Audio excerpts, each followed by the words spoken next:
tusikubalie Rais William Ruto to capture the judiciary, because tutahangaika kama nchi, because already amecapture upinzani, amecapture parliament. So if he captures the judiciary, tutaenda wapi kama nchi? There will be too much impunity. So kazi yetu ni continuously to call out this administration for the ills against the people of Kenya. We must do that. That is our role. Kwa hivyo mambo ya Gen Z tunaendelea. Na hapo Ukambani watoto wameumia. Pale Mlolongo kuna watoto wawili, watatu. Wengine wamepotea, wengine wamekufa. Even yesterday Manzo, I think today, walikuwa somewhere burial ya Gen Z.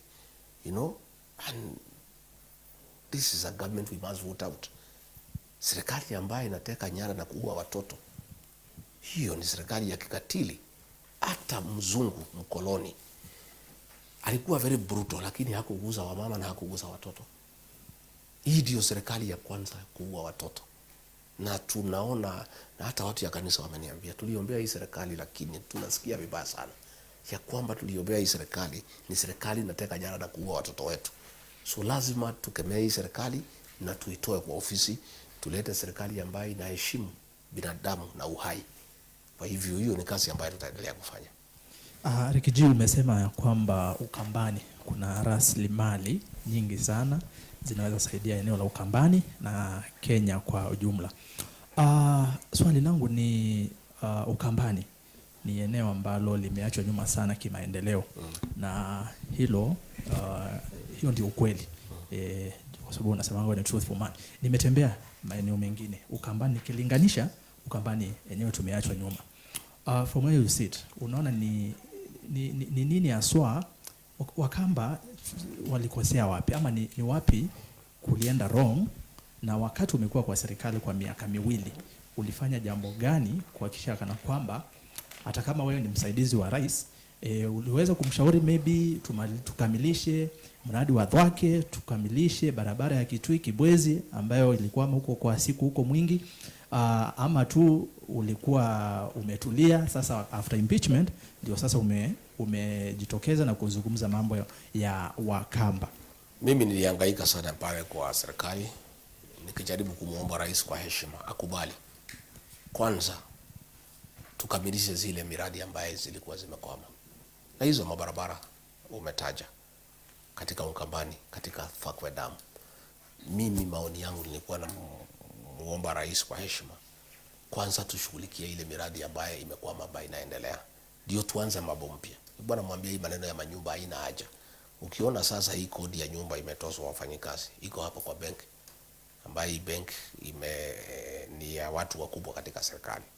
Pesa imekaa pale, watu wamekata kwa pesa iko pale, kwa sababu ile state department of housing haina capacity ya kuabsorb those funds. So ni kutesa tu wa Kenya bure. So pesa tungetafuta, hata kama tunachukua kodi kwa Wakenya, tukamilishe zile mipango ambaye inaendelea. So mimi nimekuambia mimi hakuna kitu ningesaidia naye Ukambani, kwa sababu rais ndiye mwenye kusema pale, na yangu tu ilikuwa ni kumshauri. Namwambia tusaidia watu, tujaribu kumaliza mambo yao. Lakini mimi nataka niseme tusilie sana, kwa sababu sasa hata tukilia hiyo si suluhisho. Sasa ni kutafuta the way forward. The way forward ni kujipanga vizuri, kuchukua serikali, kupanga mambo ya Ukambani. And in my view, because mimi nilikaa Machakos kwa muda, nilikuwa natembea sana mpaka huko wote na kila pahali, ni mambo ya maji. To sort out the issues of Ukambani, option 1 is water, option 2 is water, option 3 is water. Once we sort out mambo ya maji, everything else will flow, because the soils are good. All you need is water for irrigation, domestic water and water for irrigation. Sasa pale Thwake Dam inakuwa fed by hii Athi River. Hii Athi River is full of pollution. So even as we say we complete Thwake Dam, itakuwa fed by Athi River. Hii Athi River inapitia kaunti zetu zote za kaunti zetu ya Makueni na ya Machakos. Lazima tufikirie lazima wataalamu waketi chini. How do we make sure that the water ambayo itakuja Thwakwe Dam sio ile imetoka Nairobi ikiwa polluted? Those are the real issues that we need to have a good discussion. So mimi niseme, bad as things may look, there is hope that there is a better tomorrow. But before we can fix all those problems in Ukambani and the rest of the country, we must fix the leadership. Unajua, leadership is everything. Once we get the right leadership, tupate wazalendo ambayo wanapenda nchi yao, ambayo wamejitolea muhanga kusaidia watu wao, kusukuma gurudumu za maendeleo, hii mambo yote ambayo inatatiza watu Ukambani tutaweza kutatua. Your Excellency, Mheshimiwa Rigiji, most of the leaders Ukambani naona wamesikiza. Mmetaja Manzo amesema tukusalimie, bado anasikiza. Na ni mtu ya maana sana Manzo, ametusaidia sana Makotini. Tukihangaishwa ako pale anapeana huduma za bure, akiwa mtetezi wa haki za binadamu. He's a good lawyer and a patriot. Na nataka niambie watu ya Makueni, kama kuna kura moja mlipiga ya maana ni ya Dan Manzo. It's a good vote because ni kiongozi ambaye akili yake ni timamu na amejitolea kuokoa nchi hii. Na sana sana napenda watu ya Ukambani na watu ya Makueni, na mimi nampenda sana kwa sababu ya kujitolea kwake. Na ningetaka kuuliza watu ya Makueni kwa heshima, muendelee kusupport Manzo pale Wabua katika Kitui. Is another good senator, muendelee kumsaidia. Huyu mama wetu Kavitu muendelee kumsaidia. Even the governors ya Ukambani, by the way, Wavinya Ndeti is a very pragmatic governor. Mutula Junior is a very pragmatic governor. Huyu mzee wetu Malombe, he's doing a good job in Kitui. In fact, kwa kura ile mlipiga ya governor and senate in Ukambani, you got it right. Unajua lazima pia from where I sit, because naangalia viongozi Kenya, mambo ya the governors ambao walichaguliwa Ukambani and the senators, they got it right, you know. Iko ingine ya hiyo bunge ya Gina Mutuse, hiyo mlipoteza. Iko mtu mwingine hapo Mwingi West anaitwa CNN alidanganywa na rais. Ukienda Wipichi Likiji tutakujengea barabara iende Mwingi, akanunua. Aje tusiwaingie sana uongo. No, ni mzuri, unajua hapa hapana, unajua lazima tuambie. Unajua aje nikwambie ndugu yangu, ama truthful men, I have a responsibility nikiongelesha Wakamba niambie vile mimi naona maoni yangu. You know, hiyo ya Mutuse hiyo ni kura mlitupa, hiyo mtu ya Mwingi West, hiyo CNN ni kura mlitupa. Na ujue mheshimiwa, hata kwenye unaita hao na Kavaluku, ujue nao wako na wafuasi wao. You need to change. Mimi sitaongea uongo kwa sababu ya kura. Afadhali ikae. Hii kura sasa unataka nikuambie Kavaluku kuna vile anasaidia watu wa Ukambani akiwa pale cabinet. Hakuna siku moja nimemuona pale akiongea mambo ya Ukambani. Yeye anaenda kudanganya Wakamba ati Rigiji alikuwa anazuia rais kuja Ukambani. Hiyo ni ujinga. Hakuna mtu anaweza amini. Tangu nitoke, mbona hajaleta rais Ukambani ya kuja afanya maendeleo? Unajua hiyo ni kuchezea watu. Unajua saa nyingine ni mzuri kuheshimu wananchi. Rigiji anaweza zuia William Ruto na mdangani kwenda. Saa hii yako Coast siku 5. Alikuwa Western siku 6. Mbona huyu Kavaluku hawezi chukua rais amulete Ukambani hata siku 2? Yuko hapa kujibu. Wacha tuendelee sisi. Your Excellency, kuna Wakamba na Wakenya wanaona a double speak yako. Na nataka kuleta maswali 3. Ya kwanza, on impeachment, you really fought for the impeachment. Ukaenda mpaka kotini, ukatumia the highest and a big number ya lawyers mpaka kwa kuwa mgonjwa kalazwa hosi. Kama it was not the impeachment, ungekuwa kwa hii serikali. Na wavile tumekuwa na fight Ruto na serikali ya Kenya Kwanza, kama ungestahimili kwa impeachment na ukae kwa hii serikali, kweli ungekuwa naendelea na kufight the Kenya Kwanza. Ndio.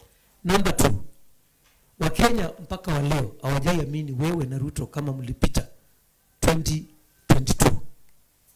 And that's why uliona Wakenya wengi waliandamana. Wakenya wanauliza, are you sure mlipita wakati ama wenye opposition ilikuwa nasema na watu wengi mliiba? And are you seeing a same scenario as we head to 2027? Because IBC formation is in the throne of the president, na sahi wenye watachaguliwa Ruto anaweza pangisha vizuri, afanye kama kuna kitu lifanywa 2027 as you did 2022. And then my last question, trust in leaders. Of late umekuwa unampiga kweli William Ruto kama rais na serikali yake, na kutoa even mambo ya ndani yenye ulifanya na yeye. Saa hii kuna watu wa Kenya hawatawaamini sana kama Miguna. Are you becoming another Miguna ukiwa na kina Kalonzo na hao wengine, kwamba hawatakuamini hata mkiwa na wao maybe in future? To start with impeachment, lazima ningepigania haki. Unajua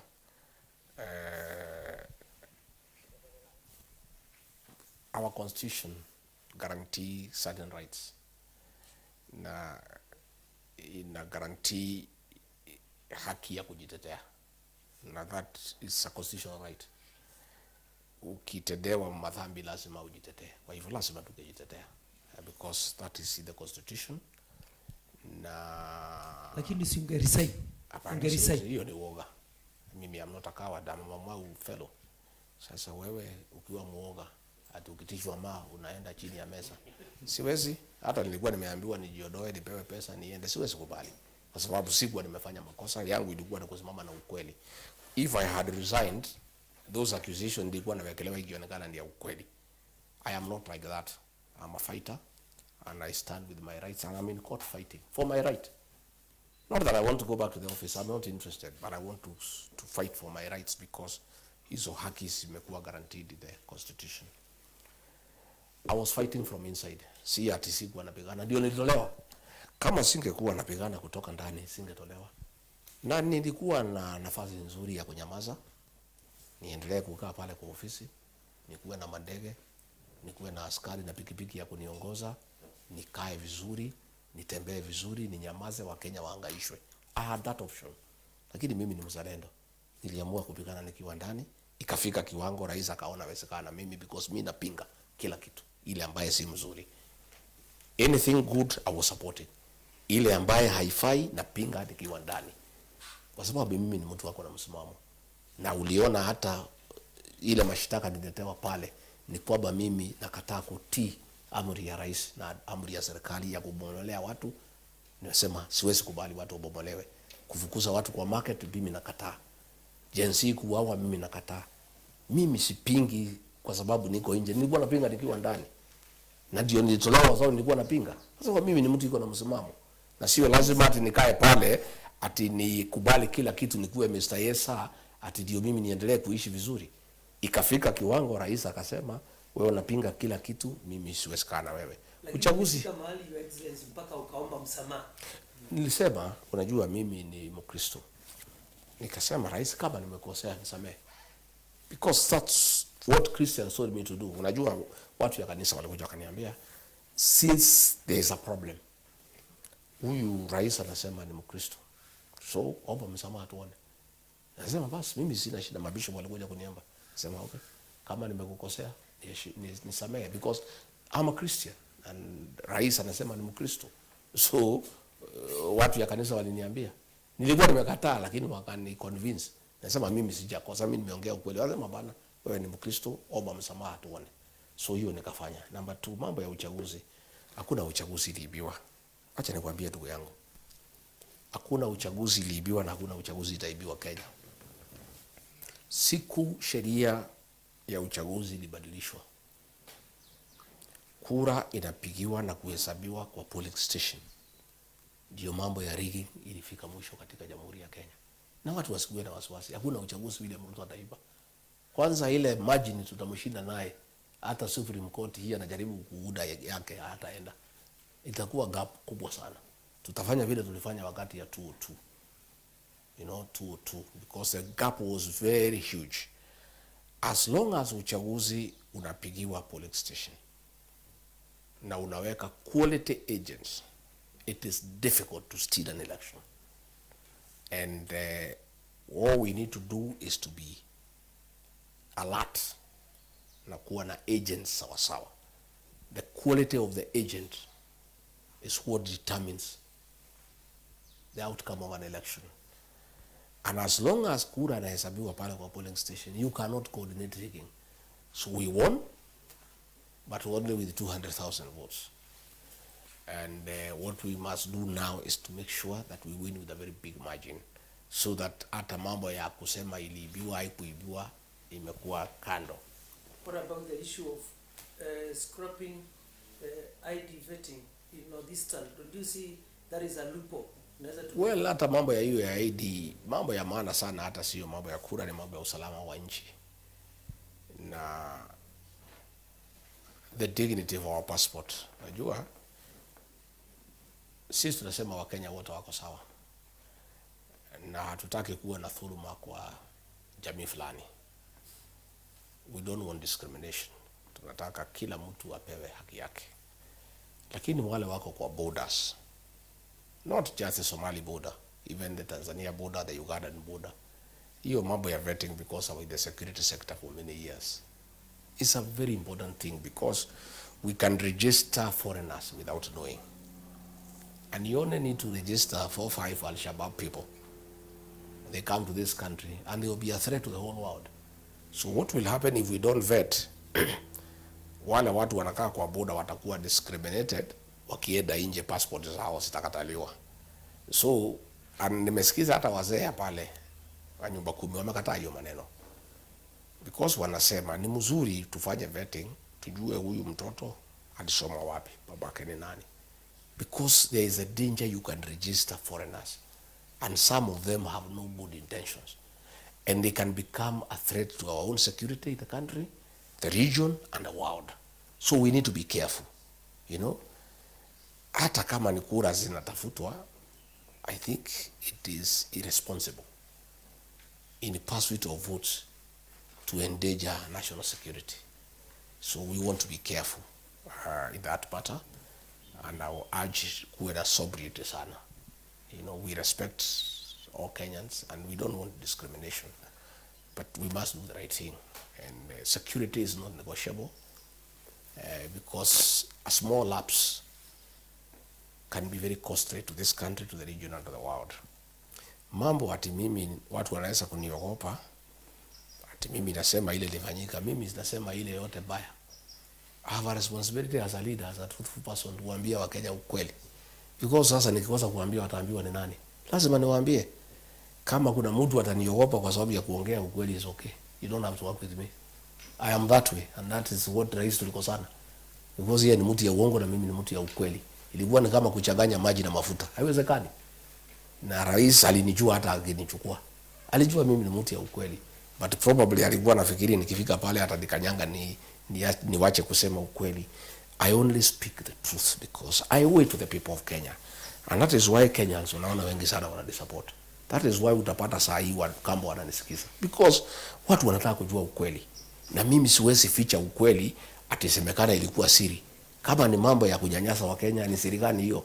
Hakuna pahali iko ndani ya katiba imekubaliwa kufanya maovu, imekubaliwa kufanya wizi, imekubaliwa kupangia wengine, imekubaliwa kuua watoto. Mimi nisipoongea ile maovu inafanyika katika ndani ya serikali ile ambayo mimi najua, lazima niambie Wakenya. Nikikosa kuambia sitakuwa mtu mzuri na sitakuwa kiongozi ambaye ako na maana ndani ya Kenya.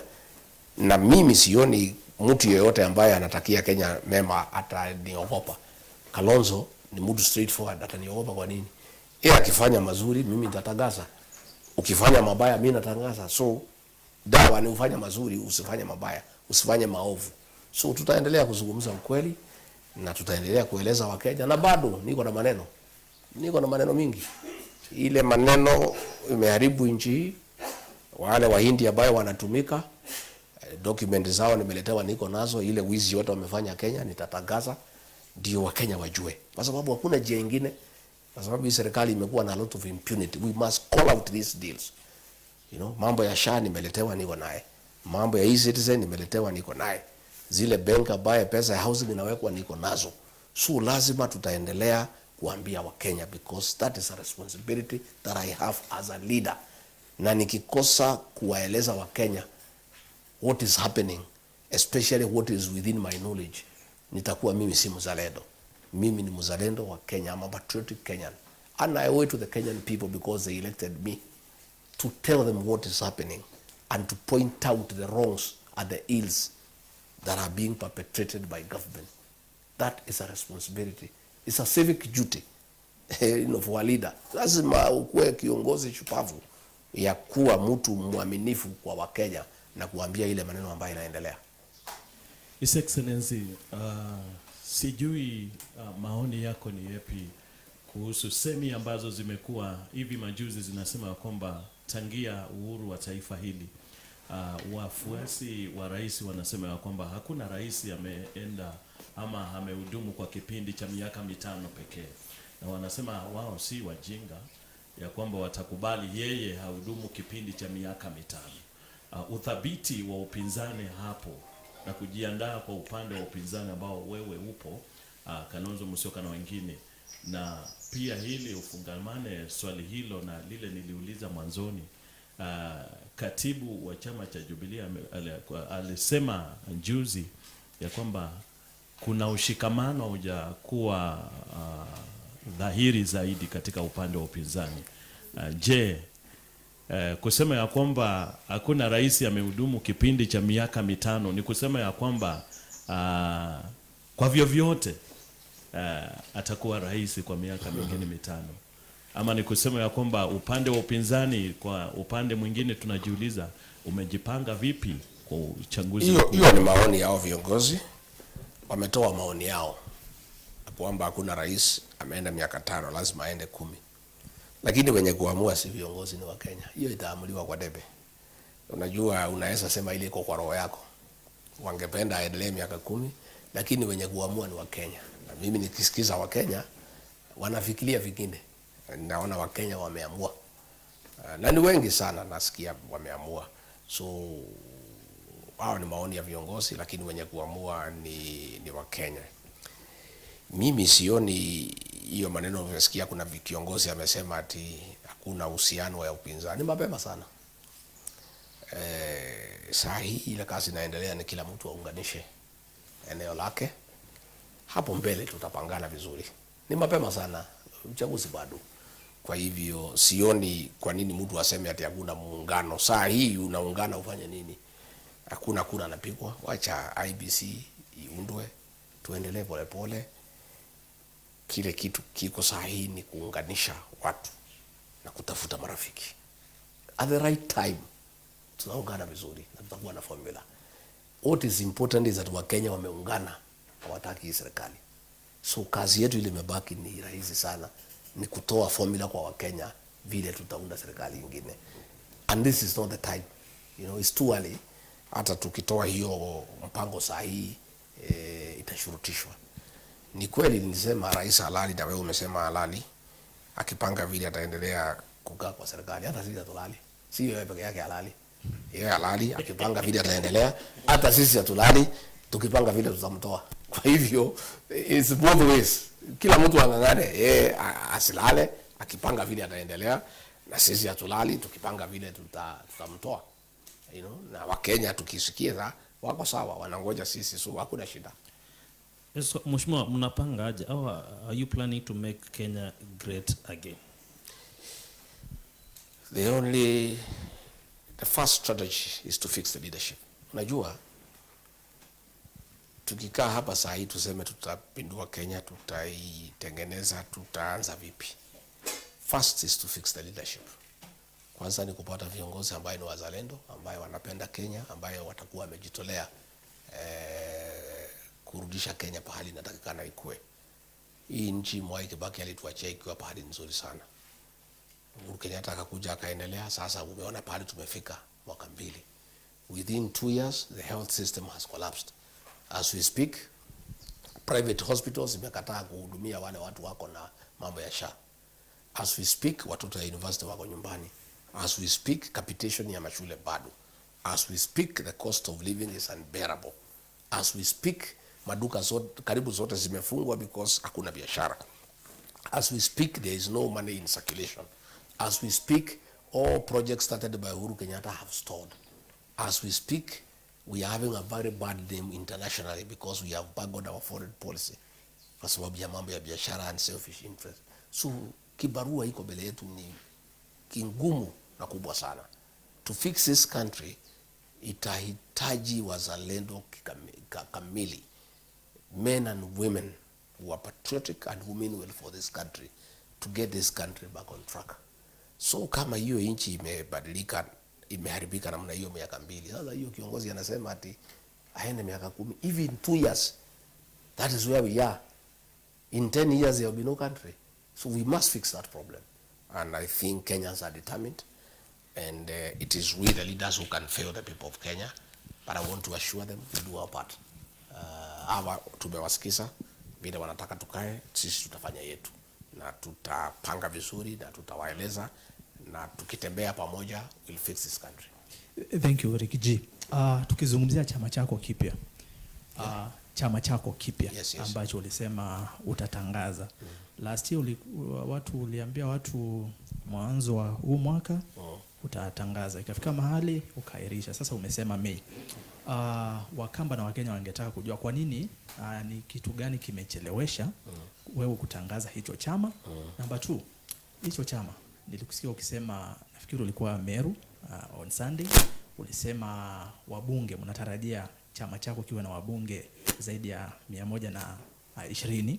So hii muungano mnafanya Wiper, DAP, PLP ya Martha Karua na wale wengine ambao mtaungana, mnatarajia maybe kuwa na wabunge wangapi in the National Assembly na pia Senate na pale magavana pia? Na nikimalizia kuhusu hicho chama, iwapo mtashinda na katika ule muungano ambao mtaunda, Rais William Ruto mtafanya maybe kwa sababu umekuwa ukisema na wale wengine wapinzani amekuwa akifanya mambo ambayo ni against rights, anakiuka rights za Wakenya, maybe kuna mtachukua hatua yoyote, revenge iwapo mtashinda? One thing, mimi nilichelewa kwa sababu nilikuwa nataka kufanya mazungumzo na my people, na nilikuwa nimefikiria nitakuwa nimekamilisha katika mwezi wa Disemba, lakini ikakuwa wale watu wanataka kuja kuzungumza na mimi ni wengi sana, na ambao wanataka kutoa maoni yao, na mimi ni kiongozi ambaye naheshimu sana maoni ya wananchi, ndio naitaka kusikiza ground, na watu wakakuwa wengi sana. Sasa ikafika pale tukifika mwisho ya Disemba hatujakamilisha, nikaendelea mwezi ya Januari hata Februari ninaendelea kusikiza maoni. Tena nilikuwa pale mwanzoni nilikuwa nafikiria nitaongea tu na watu ya Mlima Kenya peke yake, kwa sababu tulikuwa tumesikia tuko chini sana, tumehangaishwa, tumedhulumiwa, lakini ikakuwa ya kwamba kuna Wakenya wengine wengi sana wangetaka kunitembelea na wanipatie pia maoni, so ikabidi niongeze ile masiku. Chama iko tayari, lakini pia sikutaka kutangaza wakati ule kwa sababu for strategic reasons. Nilitaka kwanza tu IEBC kwa sababu niko na waheshimiwa wengi ya MCA na wengine wabunge, wengine maseneta wangetaka kujiuzuru kutoka UDA wakuja kwa chama chetu, warudi kwa by election. Na kwa hivyo tukaona ya kwamba tusitangaze mapema sana, tungoje kwanza IEBC iundwe, ambaye ni matumaini yetu itakuwa inaundwa around end of April, beginning of May. So sitaambatana pamoja. Immediately IEBC imekuwa formed na tunazidua chama. Chama iko tayari na ni chama cha kitaifa. Hata Ukambani tuko na wafuasi, na tutakuwa na officials kutoka Ukambani ambayo watakuwa kwa chama chetu. Niseme ya kwamba, what was the other question? Ilikuwa the final one. Ilikuwa kuhusu maybe mnatarajia kuwa na wabunge wangapi? Yeah, mabunge, na pia kama utafanya revenge. Ni mapema sana. Kila mtu apange eneo lake. Yangu nilisema katika zile area ambaye naona tuko na ushawishi huko juu, tunaweza pata ngusa 120 members of parliament, senators karibu 17, governors the same. So Wiper will do the years, DAP will do the years, wengine watafanya pale mwishowe. Tutaona mapema sana. Sisi hatuna haja na kurevenge against anybody. Sisi ni watu ambaye hatuna nia mbaya kwa mtu yoyote. Sisi tutafuata katiba ya Kenya, kwa sababu hii nchi ya sheria, na hatuwezi fuata mtu kumwangaisha kwa sababu ya alituangaisha. Hatuwezi fanya hivyo kwa sababu hakuna haja. Ile tuko na haja naye ni kutafuta uongozi bora na kurudisha nchi yetu kwa leri, na hiyo ndio kitu ya muhimu. Mambo ya kufuata watu na kushughulika na mambo ya watu na mambo yao binafsi na familia zao, sisi hatuko hapo. Hata kama wanatuangaisha sisi na familia zetu, sisi ni Wakristo, hatuna haja na hiyo maneno. Yetu ni ya muhimu ni kutafuta uongozi bora wa kuendesha Kenya. That is our priority and that is what we are working on. Na kwa majaliwa ya Mwenyezi Mungu tutafaulu na hii Kenya itakuwa sawa sawa. Your Excellency, tunataka tuanze kumalizia kama tulivyoagana, na ningeomba sasa kila mmoja wetu anaweza uliza kama swali moja mbili tunapomalizia, ndio tukue na the closing marks. Na nikianza, wakati wabunge walikuwa na kupigia kura ya wakupitisha ama usipite uanguke kwa impeachment, kuna mambo mengine ilitokea. Kuna mjumbe wa kutoka Mavoko anaitwa Mutemba, in fact alisema yeye ni personal friend, lakini kwake kuna wakati kulikuwa kuna bomolewa huko Portland Mavoko, akajitokeza akasema alikukimbilia wewe ukiwa DP na akakulilia na hukumfungulia na hukumsaidia, na that's why alipiga kura ya impeachment. Is it true walikataa kuwasaidia Wakamba wakati walikuwa nabomolewa kwa nyumba zao huko Portland? Swali ya pili, how do you see the scenario as we focus 2027? Raila huenda atarudi huku kwenu ama Raila huenda ataendelea na Ruto venye tunaona? How do you see the scenario? How will you campaign? How will you be prepared?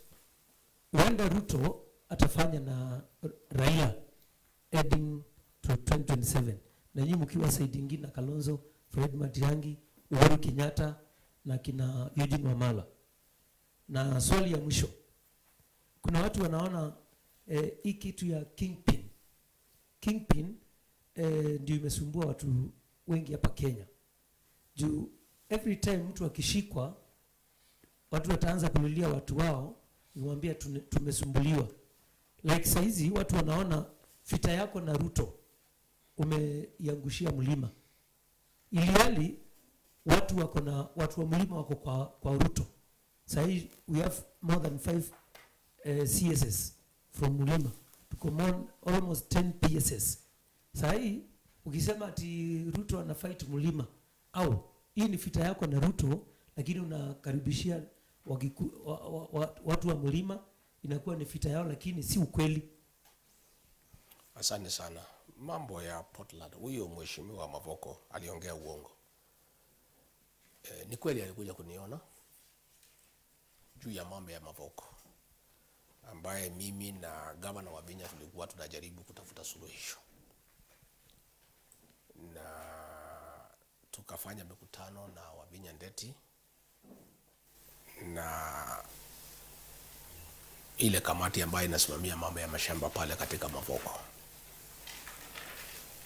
Na siku tunaendelea, rais akaamua bila hata kuniuliza watu waende wafukuzwe. Mimi sikuwa na uwezo beyond there. Hata Wavinya alikuja kuniona, nikamwambia mimi sasa tulikuwa tunatafuta suluhisho, tumekubaliana, lakini rais ameamua vingine. Huyo mheshimiwa alikuja kuniona, nilimwambia mimi sina uwezo, uende umuone rais. Ndio mwenye ametoa hiyo agizo, kwa sababu mimi tulikuwa tumekubaliana na yeye na Wavinya tutafute suluhisho. Saida tunaendelea kutafuta suluhisho, ikaamriwa ibomolewe. Mimi sikuwa na uwezo ya kusimamia polisi, mimi ni deputy president, na huyu mheshimiwa Mavoko tu alikuwa anatafuta sababu. Na walikuwa wamepigwa jeki ya tumbo 500,000 walikuwa wanapewa. Sasa unatafuta an excuse ndio ukule ile kitu ambaye unataka kukula. angekuwa tu very forthright, akula ile kitu nakula, apige kura bila kupeana sababu, kwa sababu sikuhusika kwa mambo ya Mavoko. Number 2, nimesema mambo ya Raila sisi hatujui. Akiamua kama anataka kuongea na sisi tuko tayari, kama anataka kufanya kazi kumsaidia Ruto ni sawa, there's no problem. Sisi tutaendelea with our plan and it's a good plan with or without him. Number 2, mimi sikujichagua kama deputy president, mimi nilichaguliwa. Kwa hivyo you cannot say there is anything personal. Mtu ya kuchaguliwa hana kitu personal. Mimi nilichaguliwa na watu, na sana sana watu ya mlima walinichagua, na kama asingekuweko hangepigia Ruto kura. So siku amenifukuza, amekosana na watu ya mlima, sio mimi. Na ndio siku hizi kama unasema shida yake ni mimi, hau kama natuma risala ya rabirabi mazishi nakataliwa, sio mimi nakataa. Sinakataliwa na watu ya mlima because shida yake ni iko na hiyo watu. Iko mawaziri karibu 8 na ma-PS wengi sana, lakini watu ya mlima wangali wanatozwa kodi ambayo wanakazirika. Wakienda hospitali wanakuta SHA ifanye kazi, wanatibiwa kwa sababu iko mawaziri kutoka mlima. Anguliza, wanatibiwa kwa sababu iko mawaziri kutoka mlima. Does that lessen their burden?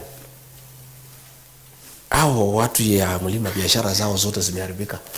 Nyamakima, Taveta Road, Gikomba wametozwa. Container ilikuwa 2.8 million, sasa ni 4.5. Iko kodi ya container imepunguzwa from 4.5 to 1 million kwa sababu iko mawaziri kutoka mlima. Hiyo ni watu tu wamepewa kazi, wanashughulikia mambo yao binafsi. Nikuulize kama shida ni yangu personal na William Ruto.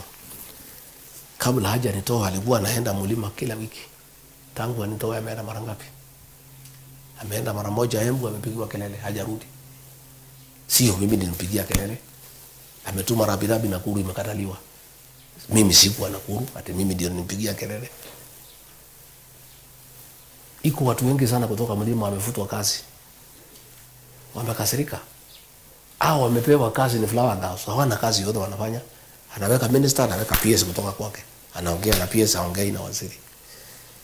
Watu ya mlima ni watu warefu sana, huwezi danganya hao kama kuku natupia mahindi. Hata ukiwapatia waziri 20 hata wanasema siku wameweka hii Mutahi Kagwe, Lee Kinyanjui na Kapo.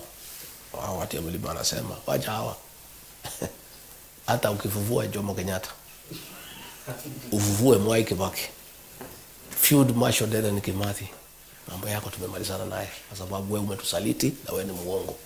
Hiyo ndio shida watu ya mlima na William Ruto, kuwatumia vibaya, kuwasaliti na kuwadanganya. Hata wanasema ukifufua Gikuyu and Mumbi and the 9 daughters, Gikuyu umpatie deputy president, Mumbi umpatie prime cabinet secretary. Au wasichana wa Gikuyu wanaitwa Wangare, Washera, Waithera, Wabui, nani, wapatie kila mtu waziri. It's a waste of time. Hao watu ya mlima hawezi kubali usaliti na hawezi samehe usaliti. Ukiwasaliti it's over. Unasikia? It has nothing to do with Rigathi Gachagua. Rigathi Gachagua tu ni kiongozi yao. Ni jamii imesalitiwa, sio Rigathi Gachagua, kwa sababu Rigathi Gachagua hakujiweka pale. Aliwekwa pale na wananchi kupitia kura yao. Na uwezi toa mtu amechaguliwa uletee watu mtu yako ya Yesa kibaraka ya kutumia bila unataka. So tangu nitoke pale watu wanahangaishwa, kuna mtu ya kuwatetea. Juzi alikuwa anataka kutoa huyu Martha Koome. Wabunge ya huko Embu wamepewa pesa, wamenyamaza. Pesa kidogo 100, 200. Wameuza jamii. Sasa ibibidi mimi nimtetee mama Martha Koome na majaji wengine ya Supreme Court. So mtu asikuambia ati mimi na Ruto tuko na shida kwa sababu mimi sikujiweka pale kwa hiyo kiti. Niliwekwa na kura ya watu wengi sana. So ukiingilia kiongozi ya hawa na kuwatesa utakuwa na shida. Number 2, rais amekuwa na jama ya kutenga jamii yetu kutoka kwa Wakenya wengine na kutukana jamii na kutuita wakabila na kupanga watu watukane jamii. Imekasirisha watu sana kwa sababu bila kura ya hawa watu ya mlima hangekuwa rais. Yeye alishinda na kura 1200 peke yake na watu ya mlima walimpatia 3.5 million votes. Yeye amefika pale, amenyeta, amekuwa na kiburi, amekuwa na madharau, amedharau jamii. Ametugeukia mgongo, ametutukana, ametutesa, ametuhangaisha, ameharibu uchumi, ametudanganya. Mtu asikwambie ati iko shida ya Rigathi Gachagua na watu na William Ruto. Yeye ako na shida na wale watu. Na ukitaka kujua shida yake iko na hiyo watu, alikuwa amedanganya hiyo bunge ya Mlima ati nikifukuswa ni wiki mbili watu wasahau. Ile watu ile madhambi na mabaya walifanywa na mzungu 1952 wangali wanakumbuka. Hawesahau. Na 1952 wangali wanakumbuka. Ile shida walipata wakati ya Moi wangali wanakumbuka. Sasa hii ya juzi ya Oktoba hawesahau. Hawezi. So mtu asikwambia ati iko shida ya mimi na William Ruto, that is personal. And in the case personal nini? Watupiganie bibi, atupiganie shamba. Si mambo ya Kenya. Mambo ya Kenya na uongozi mbaya na kuharibu uchumi na kuharibu Kenya na kuua watoto na kuteka watoto nyara na kufuta watu kazi na kuangamiza biashara. That is our problem. It's nothing personal. Mimi hakuna kitu tunabishana na rais, that is personal. It's about the country. It's about the welfare of the Kenyan people. That's our disagreement. It's nothing personal. Ati sisi tunaulizana. So mtu asikwambia ati mimi na yeye yako na shida na hiyo watu. Na hiyo watu ni kali. Wanaamkanga saa 9. Sio kuchagua mtu, kufukuza. Wanapenda sana hiyo. Hiyo kufukuza. Hiyo ndio inawafurahisha hata zaidi. Na I want to guarantee nikwambie voter turnout ya Mlima Kenya itakuwa 99% this time. Na mimi nichukue nafasi hii pia as I wind up niambie watu ya Wakamba hapa Nairobi. Please. Nyinyi na watu ya Mlima kuna pahali mnatuangusha. Mnajiandikishia kura Nairobi, siku ya kupiga kura mnaenda nyumbani. Sasa hii ni mambo gani? Unachukua shopping unaenda huko wote kukaa huko siku ya kupiga kura na ulijiandikisha Nairobi. Please. Kama ulichukulia kura Nairobi, kaa Nairobi upigie kura Nairobi. Ndio naonanga every year Nairobi iko kura 1 million haipigwe. Yeah? Unakuta registration Nairobi is about 2.4 million. Ile nakuja kupigwa na 1.4. 1 million ya watu ya Ukambani na watu ya Mlima.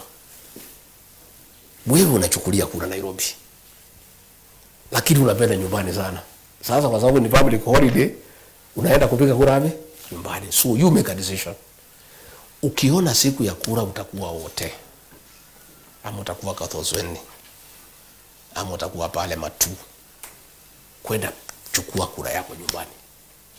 Ndio siku ya kura uende nyumbani, upigie kura nyumbani.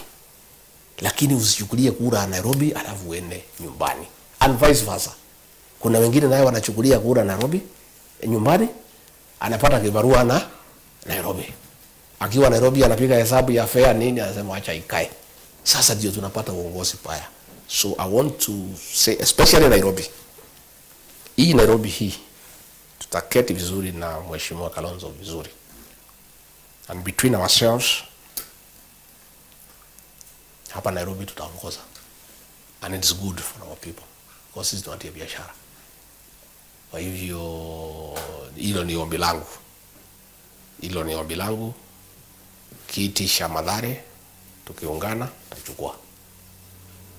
Embakasi East tutachukua. Makadara tutachukua.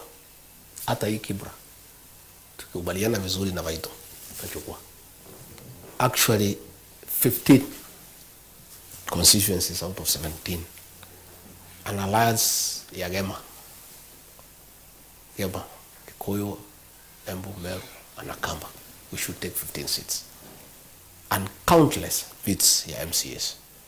So that tuongoze vizuri na tusaidie wa Kenya in those respective capacities. Yeah. Okay, asante His Excellency.